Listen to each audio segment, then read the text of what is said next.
How's it going, everybody? Eric here with 3 Crown Studio. So many of the questions that I get asked have to do with how to set up a home recording studio. Now, this idea of a home recording studio is certainly nothing new, but this past year has shown us all the importance of being able to work remotely.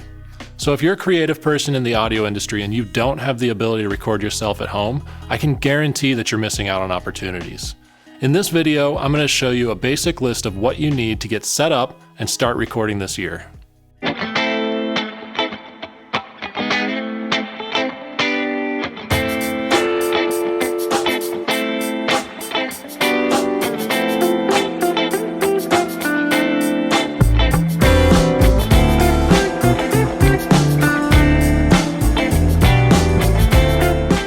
Alright, so before we jump into the first item on our list, I wanted to take a moment to let you guys know that I am not being sponsored by anybody to create this video.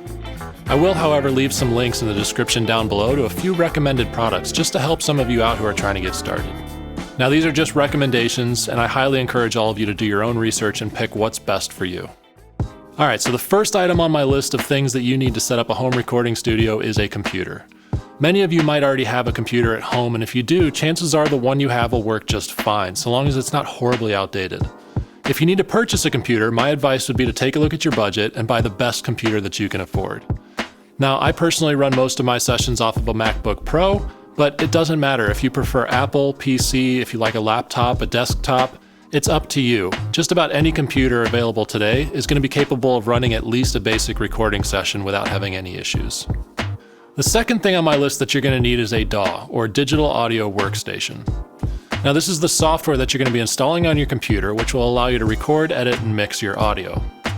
I work primarily in a program called Pro Tools, which is considered to be the industry standard, and it's what you'll find in most recording studios. Now, I'm not saying this is the best program out there, but I've been using it for a long time, I know it inside and out, and for me it's important to be able to go to multiple recording studios and work without having to learn a new program each time.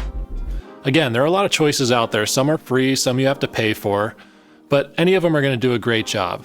Now, obviously the free ones are going to be a little bit more limited, not have quite as many options as the paid versions, but if you're just doing basic audio capture, this might be all you need. Most software companies these days will offer a free trial period. So my advice would be to try out a few different programs and stick with whichever one best suits your workflow. The third thing you're going to need is an audio interface. This is a device that you hook up to your computer, and it's going to handle converting all of the audio in and out of your DAW. The biggest thing to consider when purchasing an audio interface is the number of input channels you're going to need. For example, if you're recording a drum set, you might need 8 or more channels just to properly capture the entire sound of that kit. But for most basic home recording studio setups, I find that a 2-channel interface will almost always get the job done. When I'm working remotely, I use an interface by Apogee called the Duet. It's a nice little 2-channel interface that's small enough I can just toss it in my bag and go whenever I need to. If you're on a budget and you still want something really good, I would recommend checking out the Scarlett interfaces by Focusrite. Their 2-channel version, the 2i2, comes in at way under $200 and sounds fantastic. The fourth item on my list that you're going to need is a microphone. Now, what type of microphone or microphones you choose are going to depend entirely on what it is you're trying to capture. But if you need some help with this, I did an entire video called Microphones 101, where I walk you through all the basics of microphones, and that should put you at a good starting point to make your decision. The fifth item on my list that you're going to need is a microphone stand. Now, it's important to have a microphone stand so that you can set up and position the microphone correctly for whatever source it is you're trying to capture. You can pick these up for about $30 or $40, but if you have the extra cash, I would highly recommend investing in something a little bit higher quality. A better quality microphone stand is going to be both sturdier and last longer, which to me is well worth the investment. Here in the studio, most of my microphone stands are made by a company called DR Pro, and I highly recommend them. Item number 6 that you're going to need for your home recording studio setup is an XLR cable, or a microphone cable. This is the cable that you'll use to plug your microphone into your audio interface when you record.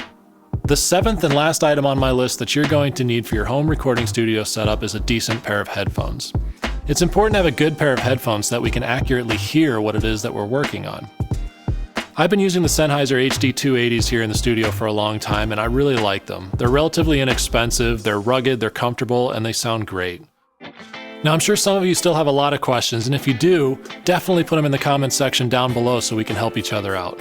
And speaking of helping each other out, if you like this video, please give it the thumbs up, it really helps me out. And if you haven't done so already, don't forget to hit that subscribe button, as well as the bell icon so you can receive notifications whenever new videos go live. As always, thank you guys so much for watching, and I'll catch you next time.